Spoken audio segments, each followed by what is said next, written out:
Hey there, Cerise here. Thank you so much for joining me. I'm a soul coach, and I'm here to help coach your soul, change your personality, transform your character, or help you to maintain the good life that you have now. Guys, the topic of this video is not everybody is going to like you. And that's just that. And not everybody has to like you. You shouldn't be that type of person that needs to get clarification or acceptance from every single person in your life.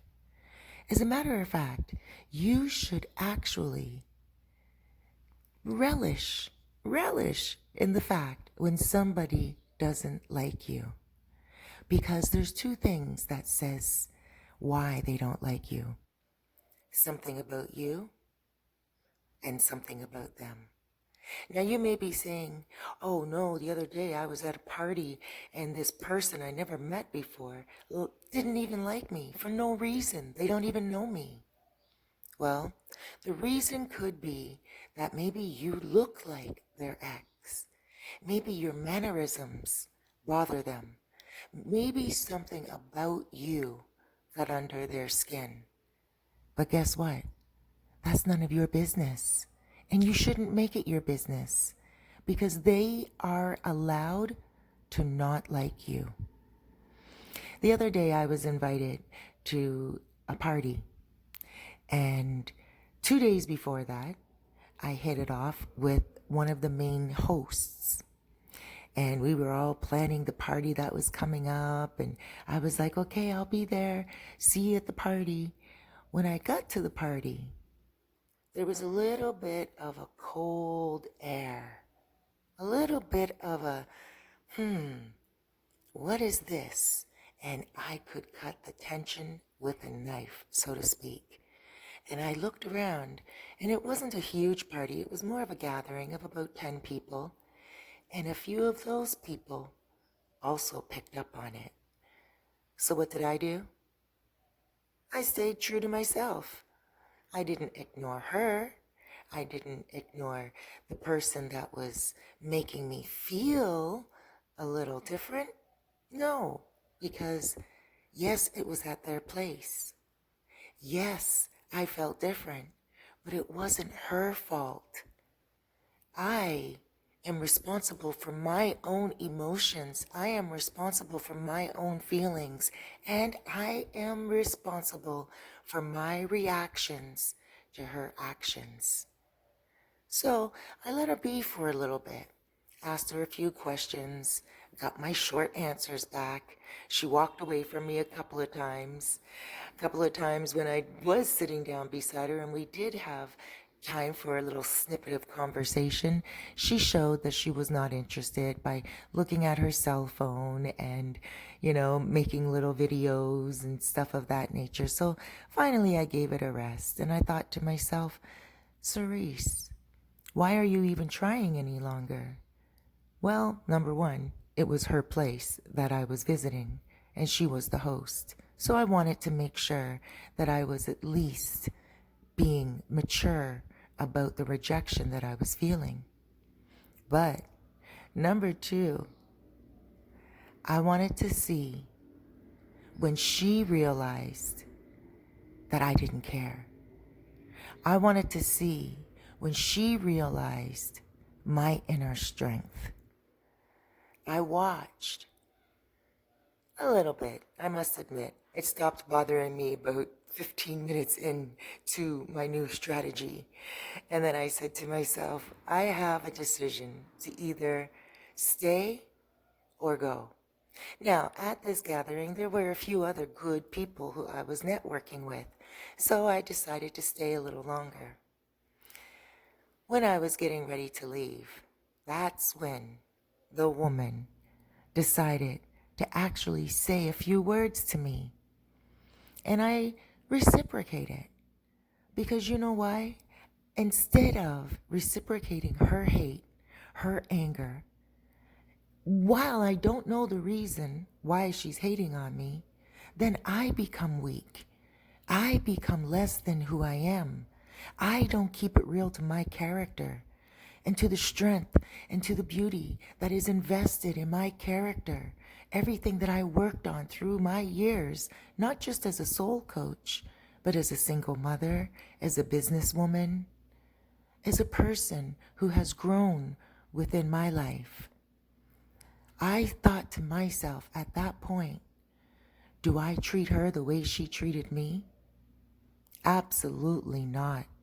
I will treat her the way I like to be treated. So I did. She started to talk to me a little bit. I don't really know how it happened, to be honest with you. She probably figured out that I just couldn't care less at that point.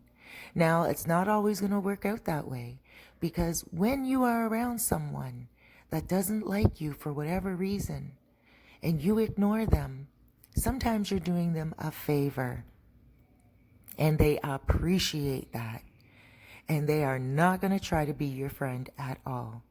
So it is important to take the social cues.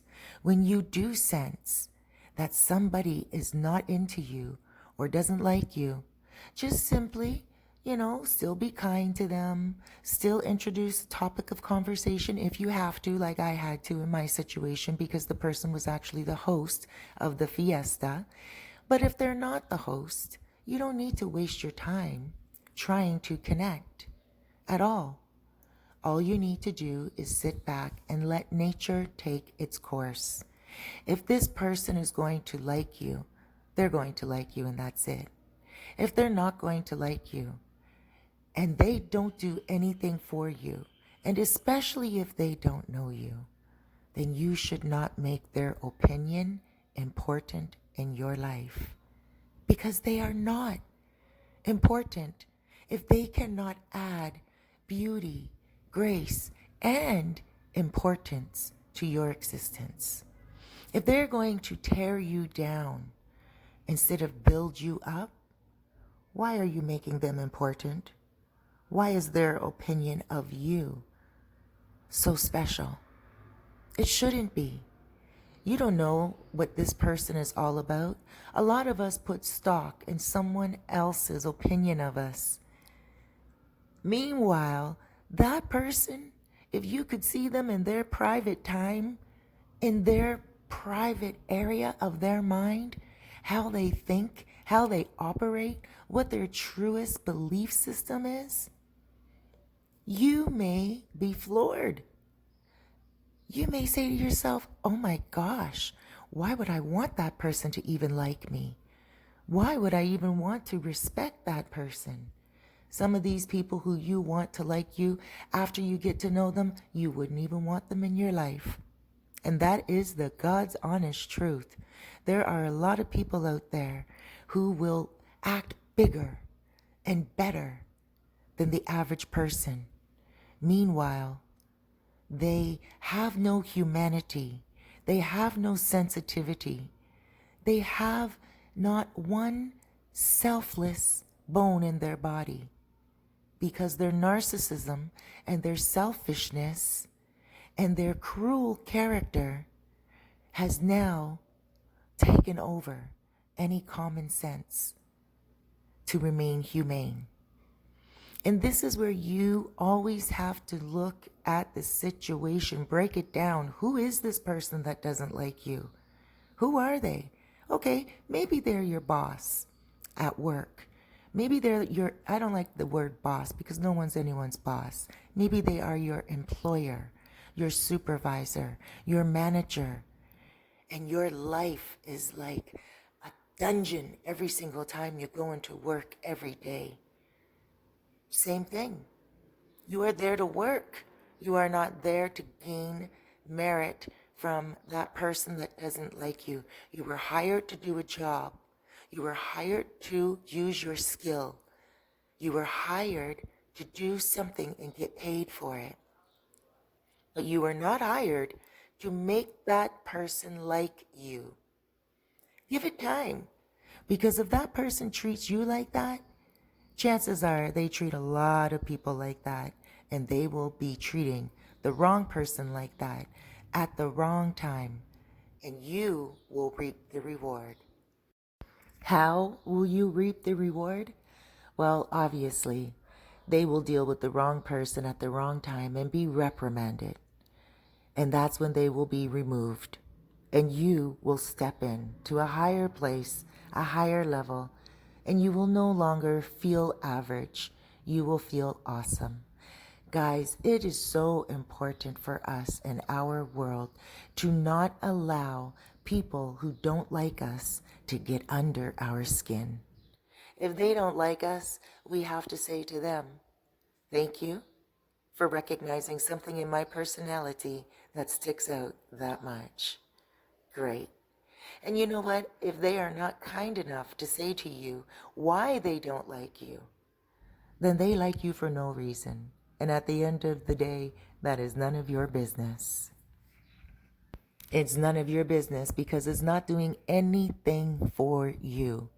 If this person is giving you constructive criticism because they like you, but there's just something that you do that they think needs to be corrected in order to help you, get over your own hindrances, then hey, take any constructive criticism that you can get, even if it comes out in a critical manner, because it can help you. But I'm not talking about that. I'm talking about somebody who just doesn't like you for no reason and you don't know why. That is when you ignore the signal in your body to get sensitive. The person is not worth your time. They don't think you are worth anything. Don't make them valuable in your mind. Just suck it up, buttercup, and keep it moving because you're better than that. And here's a little bit of a hard piece of tip here. If they decide that all of a sudden they like you, I don't know, maybe over a drink, maybe over a meal, maybe over an epiphany, do not hate on them, because it could be that the universe spoke to their heart and touched their heart to show them the good side of you. And their heart will be convicted for treating you so badly and for not recognizing the beautiful worth in you. Now, they may not ask for your forgiveness, and they may not admit that they were hating on you, but through their renewed way of treating you, maybe with a smile, with a laugh, or even a question, you will see that you have broken through their anger, their hate, to their heart. Now, we don't need to do that. Sometimes it just happens automatically. And when it does, we have to recognize it and appreciate it. Why appreciate it? Because that's our fellow man, and they had a moment of maturity, which means they grew. And if they grew in a fashion that adores you now, then that means that they may have a little bit of insight on life that they can teach you. And hey, that could be getting over their own crap. Listen, at the end of the day, not everybody is going to like us. We cannot please everyone all the time, just some of the people, some of the time. And that's what life is all about. So don't waste your time trying to please everyone. Just live your life, be true to you, and keep it moving. That's all you can do. Not everybody will like you, and you shouldn't expect them to, because you're not perfect, and you're not somebody that the whole world is going to appreciate. So, again, just look at it like it is a blessing in disguise that at least some people like you some of the time. Thank you so much for joining me. I'm Cerise. You guys can check me out at CeriseFairfax.com. I'm a soul coach, a writer, and a visionary, a storyteller. Guys, I have a lot going on in my world. I have a lot on my plate. And as a soul coach, I encourage you guys to do the same. Do a lot of things. That gives you a lot of love in life and a lot of variety. Thank you so much for joining me. Huge hugs, big blesses, and loads of love. Thank you for subscribing.